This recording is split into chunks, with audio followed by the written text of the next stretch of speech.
नमस्कार। आपका अखबार के संग में आपका स्वागत है। मैं हूं प्रदीप सिंह। सुप्रीम कोर्ट में एक मामला था, एक याचिका दायर हुई थी। याचिकाकर्ता थे तिरुपति नरसिम्हा मुरारी और इनकी याचिका थी कि असदुद्दीन ओवैसी की जो पार्टी है ऑल इंडिया मजलिसे इत्तेहादुल मुस्लिमीन, इसकी मान्यता रद्द कर दी जाए क्योंकि ये सांप्रदायिक आधार पर वोट मांगती है। इसका गठन का आधार ही सांप्रदायिक है। याचिकाकर्ता की ओर से वकील थे देश के मशहूर वकील विष्णुशंकर जैन। बहुत सारे उन्होंने तर्क और तथ्य दिए। उसमें खास बात उन्होंने जोर दिया जब बेंच ने ये कहा कि पार्टी का जो संविधान है उसमें ऐसी कोई बात नहीं है जो भारत के संविधान के विरुद्ध हो। एक बात तो विष्णुशंकर जैन ने कहा कि पार्टी केवल मुसलमानों के हित की बात करती है। वैसे तो आप देखिए तो पार्टी के नाम में ही है कि ये मुसलमानों के लिए पार्टी है और पार्टी इस्लामी शिक्षा को बढ़ावा देने की बात करती है, शरिया कोड के प्रति प्रतिबद्धता की बात करती है, मजलिसे शूरा को स्थापित करने की बात करती है और इसके अलावा शिक्षा, रोजगार और उसके अलावा वेलफेयर के मुद्दे पर कहती है कि मुसलमानों को प्राथमिकता मिलनी चाहिए। अब विष्णुशंकर जैन का कहना था कि ये सारी बातें भारत के संविधान के विरुद्ध हैं क्योंकि ये धर्मनिरपेक्ष देश है, ऐसा संविधान हमारा कहता है। तो धर्मनिरपेक्ष देश में एक मजहब के बारे में ऐसी बातें कैसे कही जा सकती हैं। लेकिन सुप्रीम कोर्ट ने इसको नहीं माना और एक तर्क दिया जिसे आप समझने की कोशिश कीजिए, मेरी तो छोटी समझ में आया नहीं। कहा कि बहुत से दल हैं जो क्षेत्रीयता के आधार पर वोट मांगते हैं, चुनाव के समय अब क्षेत्रीयता के मुद्दे उठाते हैं, उनके आधार पर वोट मांगते हैं। अब सुप्रीम कोर्ट बताए ये गलत है या सही है। और सुप्रीम कोर्ट ने यहाँ तक कहा कि ऐसी क्षेत्रीयता के आधार पर पार्टी बनाने और वोट मांगना देश की एकता और अखंडता के लिए खतरा है। तो आप हुजूर करते क्यों नहीं कुछ ऐसी पार्टियों के खिलाफ? आप तो किसी भी मामले पर सो मोटो जो है कॉग्निजेंस ले सकते हैं। तो जो मुद्दा देश की एकता और अखंडता के लिए खतरा है उस पर आप स्वतः संज्ञान क्यों नहीं ले सकते हैं? लेकिन अभी जिस मुद्दे की बात कर रहे हैं एमआईएम की, अब एमआईएम को इन सब बातों के बावजूद सांप्रदायिक पार्टी मानकर उनके खिलाफ कोई एक्शन नहीं लिया जा सकता, ये सुप्रीम कोर्ट की 2 जजेस की बेंच ने कहा। लेकिन इसके साथ साथ जो सुप्रीम कोर्ट ने बात कही, उन्होंने कहा कि बहुत सी पार्टियां हैं जो सांप्रदायिक आधार पर बात करती हैं। तो किसी एक पार्टी के खिलाफ एक्शन कैसे लिया जा सकता है? किसी एक पार्टी को सिंगल आउट कैसे किया जा सकता है? मतलब आप इस तर्क को ज़रा सा आगे बढ़ाइए, एक सामान्य व्यक्ति की तरह से, आम आदमी के नज़रिए से सोचिए कि अगर कोई चोर पकड़ा जाए और अदालत में उसको पेश किया जाए और अदालत ये कहे कि बहुत से लोग चोरी करते हैं, इसी चोर को क्यों पकड़ा? क्या ये कानून का तर्क हो सकता है? क्या ये न्याय व्यवस्था का तर्क हो सकता है? मैं किसी न्यायाधीश के बारे में कोई व्यक्तिगत टिप्पणी नहीं कर रहा हूँ, मैं पूरी न्याय व्यवस्था पर सवाल उठा रहा हूँ कि ये तर्क कैसे चल सकता है कि बहुत से लोग, बहुत सी पार्टियां सांप्रदायिकता के आधार पर राजनीति करती हैं, तो एक को कैसे सिंगल आउट कर सकते हैं? याचिकाकर्ता के वकील विष्णुशंकर जैन से कहा अदालत ने कि आप न्यूट्रल पिटीशन फाइल कीजिए, जिसमें सब शामिल हों, उनको ये पिटीशन विड्रॉ करने की और आगे जो है कोई न्यूट्रल पिटीशन फाइल करने की इजाज़त दे दी कोर्ट ने। उनको वापस लेना पड़ा, उन्होंने वापस ले लिया कि आगे के लिए शायद रास्ता खुलेगा। उनसे कहा गया कि अगर सांप्रदायिकता के आधार पर किसी एक दल को सिंगल आउट नहीं किया जा सकता। सवाल आपके सामने ये था माननीय न्यायाधीश महोदय कि ये पार्टी सांप्रदायिकता के आधार पर राजनीति करती है या नहीं, और करती है तो क्या इसका रजिस्ट्रेशन रद्द नहीं हो जाना चाहिए? लेकिन आपने इसको जनरलाइज कर दिया उस पार्टी के बारे में कि वो पार्टी जो है सांप्रदायिकता के आधार पर राजनीति करती है या नहीं। एक बात तो आपने कही कि पार्टी के संविधान में ऐसा कुछ नहीं है जो भारत के संविधान के विरुद्ध हो। तो ये जो बातें पार्टी करती है कि शरिया की प्रतिबद्धता, इस्लामी शिक्षा, उसके अलावा मजलिसे शूरा की स्थापना, क्या ये सब जो है ये संविधान सम्मत है? एक बात। दूसरी बात, विष्णु शंकर जैन ने कहा कि अगर इसी तरह की बातें लेकर कोई दूसरा राजनीतिक दल रजिस्ट्रेशन के लिए जाए, किसी दूसरे धर्म के लोग, तो चुनाव आयोग उसको रजिस्टर करने से मना कर देगा। अदालत ने कहा कि नहीं, ऐसा बिल्कुल नहीं होना चाहिए। अगर चुनाव आयोग ऐसा करता है तो उसके निराकरण के लिए बहुत से मंच उपलब्ध हैं। सवाल ये है कि बहुत से मंच उपलब्ध हैं या नहीं, ये तो बाद का सवाल है। सवाल अभी जो अदालत के सामने था कि क्या AIMIM का रजिस्ट्रेशन रद्द होना चाहिए या नहीं होना चाहिए। तो सुप्रीम कोर्ट ने कहा कि हम एक चोर को सजा नहीं देंगे, दूसरे लोग भी चोरी कर रहे हैं, सारे चोरों को पकड़ कर लाइए तब हम सजा देंगे। यह है हमारे देश की न्याय व्यवस्था। आपके सामने मुद्दा एक चोर का है, उसके बारे में फैसला देना है। या तो आप साफ साफ कहिए, उनके संविधान में और उनके घोषणा पत्र में जो कहा जाता है उसमें कुछ भी सांप्रदायिक नहीं है, लेकिन ये कहने के साथ ही कि वो संविधान विरुद्ध कुछ नहीं है, आप कह रहे हैं दूसरे लोग भी सांप्रदायिकता के आधार पर राजनीति करते हैं। फिर आप इसमें क्षेत्रीयता को ले आए कि क्षेत्रीयता के आधार पर जो है पार्टियां चुनाव के समय वोट मांगती हैं और ये देश की एकता और अखंडता के लिए खतरा है, लेकिन आप उसके खिलाफ भी कुछ नहीं करेंगे।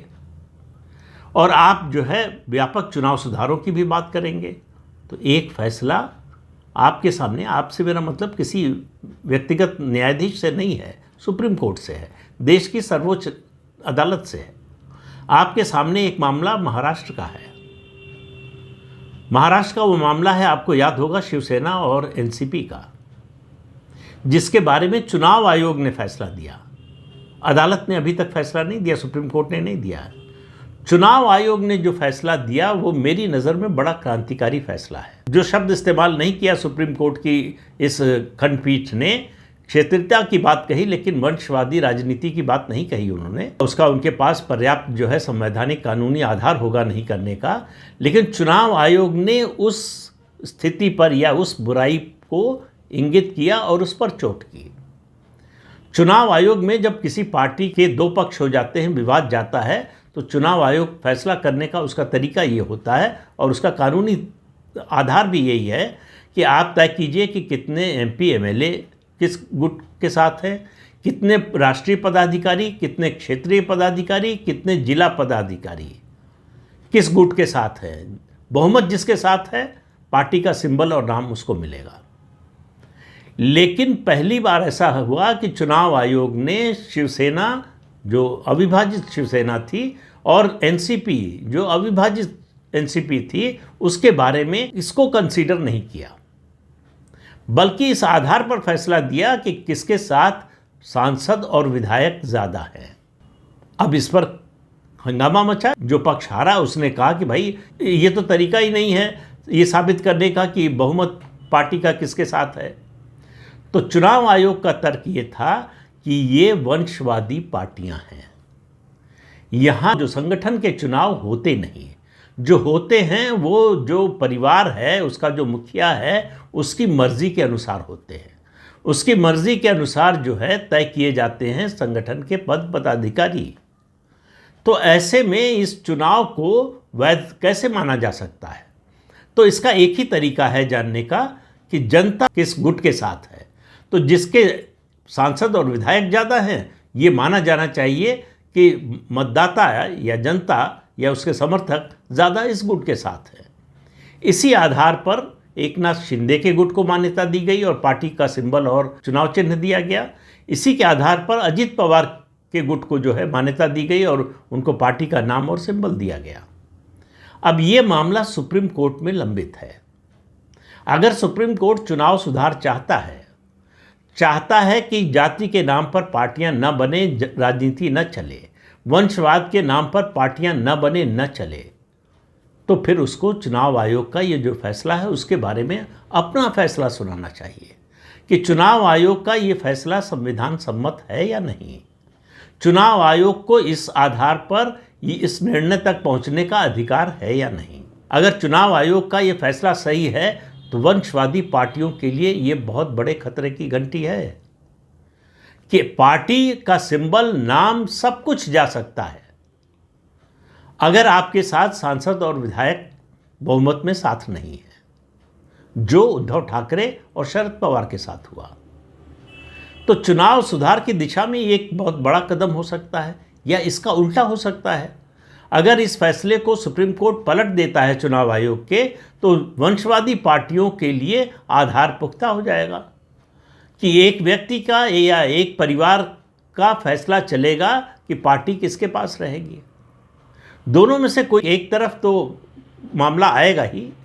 तो सुप्रीम कोर्ट उस पर सालों से बैठा हुआ है, कोई फैसला नहीं दे रहा है, लेकिन व्यापक चुनाव सुधार की बात कर रहा है।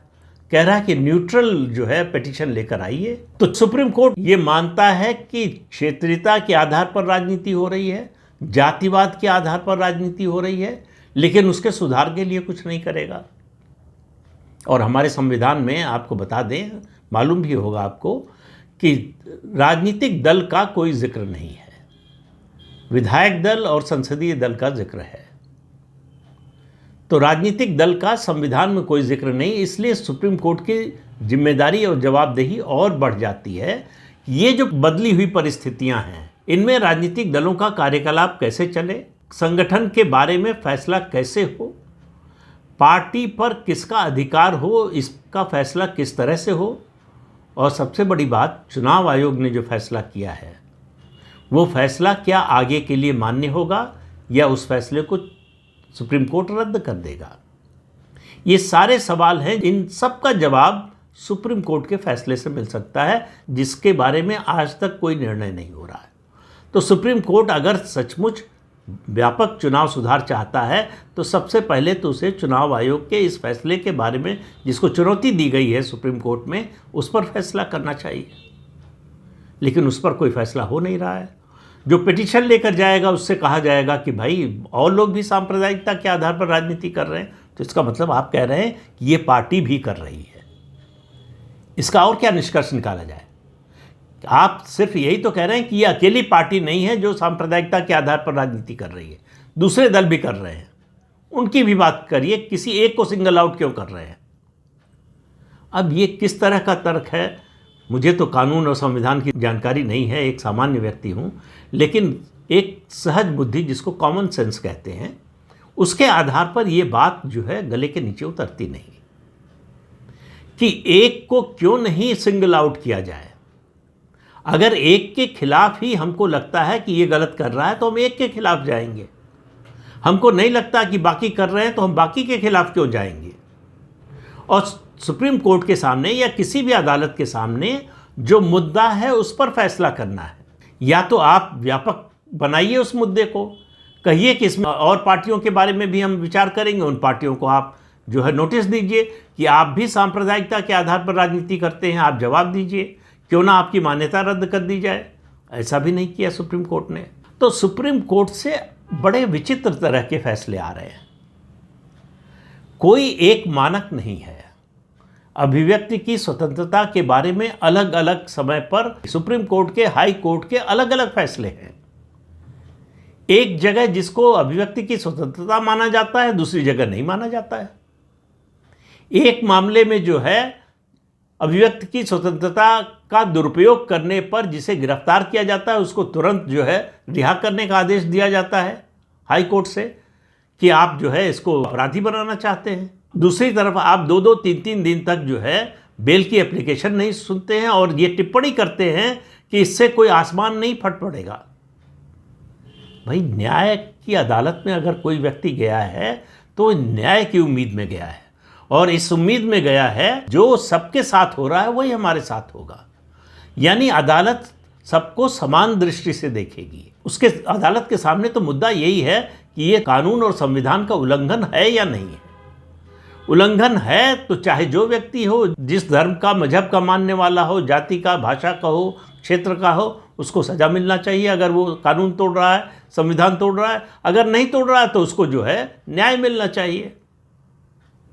लेकिन अब मामला बड़ा विचित्र होता जा रहा है कि संविधान के एक ही क्लॉज की, एक ही धारा की या अनुच्छेद की व्याख्या अलग अलग तरह से की जा रही है और अलग अलग समय पर अलग अलग हो रही है। किसे सही माना जाए?